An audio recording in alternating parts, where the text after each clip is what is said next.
Hello दोस्तों, कैसे हो आप सब। आज मैं आप सब के लिए एक बहुत ही सुंदर सी कहानी लेकर आया हूँ। एक राजकुमारी की, जिसे हम बर्फ वाली राजकुमारी कहते हैं। आइए मिलते हैं उनसे। एक बार की बात है, एक राज्य में एक राजा और रानी अपने दो सुंदर और प्यारी बेटियों के साथ रहा करते थे। उनका नाम था एल्सा और एना। एल्सा बड़ी बहन थी और एना छोटी बहन। उनका परिवार हमेशा बहुत खुशी से रहता था। उनका जीवन परफेक्ट था, जैसे हर किसी को चाहिए होता है।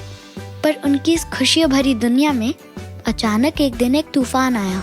एल्सा को एक दिन पता चला कि उसके पास कुछ जादुई शक्तियां हैं, जिससे वो बर्फ और बर्फ को कंट्रोल करने और बनाने की अनुमति देती है। लेकिन एल्सा को ये नहीं पता था कि वो अपनी शक्तियों पर कैसे काबू करे, जिससे सामने वाले इंसान को कोई चोट ना पहुंचे।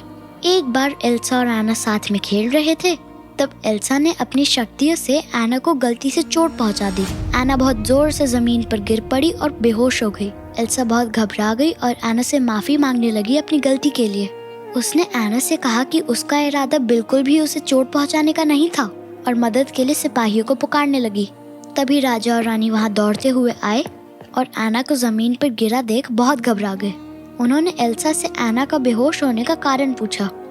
उनकी माँ ने जल्दी से सैनिकों को बुलाया और डॉक्टर को बुलाने का आदेश दिया। इस हादसे के बाद एल्सा अपने आप पर शर्म महसूस कर रही थी कि उसके कारण उसकी छोटी बहन बेहोश हो गई थी और आगे ऐसा किसी और के साथ ना हो, इसलिए एल्सा ने अपने आप को सबसे अलग एक कमरे में बंद कर लिया। एक बार एना अपने बहन के कमरे के बाहर आई और उसे अपने साथ खेलने को कहने लगी। एल्सा का मन तो बहुत था, लेकिन अपने शक्तियों की डर की वजह से वो एना से दूर रहना चाहती थी। धीरे धीरे कई साल बीत गए और एल्सा 18 साल की खूबसूरत राजकुमारी बन गई थी। उस साल उनके राज्य में एक बहुत ही बुरी घटना घटी, जिसमें राजा और रानी समुद्री तूफान में गायब हो गए थे। इसके बाद राज्य की जिम्मेदारी एल्सा के ऊपर आ गई। उसे वहाँ की रानी बना दिया गया। पर फिर एल्सा को डर लगा कि उसकी शक्तियों की वजह से वो राज्य के लोग और अपनी बहन को चोट पहुँचा सकती है, और इसलिए अपने घोड़े पर सवार होकर राज्य से बाहर जाने लगी। एना ने देखकर उसे रुकने को कहा, पर एल्सा वहाँ से दूर चली गई। एना भी अब बड़ी हो चुकी थी और 16 साल की हो चुकी थी। वो एक पड़ोसी राज्य के राजकुमार से प्यार करती थी, जिसका नाम था एडम। एल्सा के जाने के बाद एना ने एडम से सलाह ली कि उसको क्या करना चाहिए। तब राजकुमार एडम ने एना को समझाया कि एल्सा अपने माता पिता के जाने से दुखी है और थोड़े दिन में वापस आ जाएगी। ये सुनकर एना ने एडम से अपने राज्य का ध्यान रखने को कहा और एना खुद अपनी बहन को ढूंढने जा रही थी। एडम ने उसे रोका नहीं और अपना ध्यान रखने को कहा। इधर एल्सा ने अपने राज्य के सबसे ऊंची चोटी पर जाकर वहाँ एक बर्फ का सुंदर सा महल बनाया, पर उसकी शक्तियों की वजह से एक बहुत ही खतरनाक और बर्फीला तूफान आया, जिसने उसके राज्य को बर्फ से ढक दिया। इधर एना को एल्सा की रहने की जगह पता चल गई, क्योंकि वो समझ गई थी कि सिर्फ उसकी बहन एल्सा ही बर्फ का महल बना सकती है। बहुत मुश्किल और कठिनाइयों के बाद एना उस बर्फीले महल में पहुंची और वहां उसकी मुलाकात एक बर्फीले आदमी से हुई, जिसे एल्सा ने बर्फ से बनाया था, जिसका नाम था ओलिफ। ओलिफ खुशी खुशी एना को एल्सा से मिलाने ले गया। एना एल्सा से मिलकर बहुत खुश हुई। एल्सा भी बहुत खुश हुई और अपनी बहन से बातें की, राज्य के बारे में पूछा। एना ने एल्सा को कहा कि राज्य को उसकी जरूरत है और इसलिए वो एल्सा को वापस ले जाने आई है। ये सुनते ही एल्सा को गुस्सा आ गया।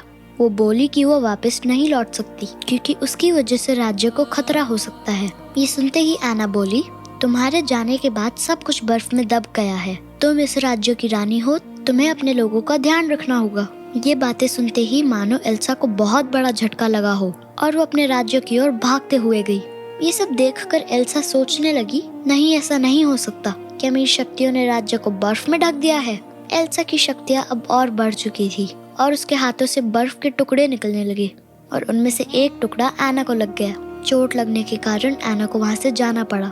2 दिन के बाद एना की कोई खबर न मिलने पर एडम ने और जानकारी लेने के लिए एल्सा के महल में जाने का फैसला किया। एडम ने एल्सा को बंदी बना लिया और राज्य के लोगों को एल्सा की सच्चाई बताई और लोग ये मानने लगे कि एल्सा एक चुड़ैल है और उसे सजा मिलनी चाहिए। इधर राजकुमार एडम ने एल्सा को फांसी पे चढ़ाने का फैसला लिया। इधर ओलिफ अपने मास्टर एल्सा को ढूंढते ढूंढते एना के पास जा पहुंचा, जिसे उसी जंगल में कैद करके रखा गया था। एना ने ओलिफ को बताया कि हमें एल्सा की जान बचानी होगी और जल्दी से वहाँ पहुँचना होगा जहाँ एल्सा को फांसी लगने वाली थी। एल्सा भी अपनी बहन को सही सलामत देखकर बहुत खुश हुई। उसने बर्फ के गोले से अपने जंजीरों को तोड़ दिया और सबसे युद्ध कर अपने बहन की रक्षा की। एल्सा अपनी बहन को देखकर बहुत खुश हुई और उसके गर्म आंसुओं से पूरी बर्फ पिघल गई और राज्य फिर से हरा भरा हो गया। उस दिन से दोनों बहनें साथ मिलकर अपने राज्य को संभालते हैं। तो दोस्तों, आज की कहानी यही खत्म होती है। अगर आपको ये स्टोरी अच्छी लगी तो मुझे कमेंट करके जरूर बताइए। मैं फिर आऊंगा कल एक नई स्टोरी और एक नई सीख के साथ। तब तक के लिए बाय दोस्तों।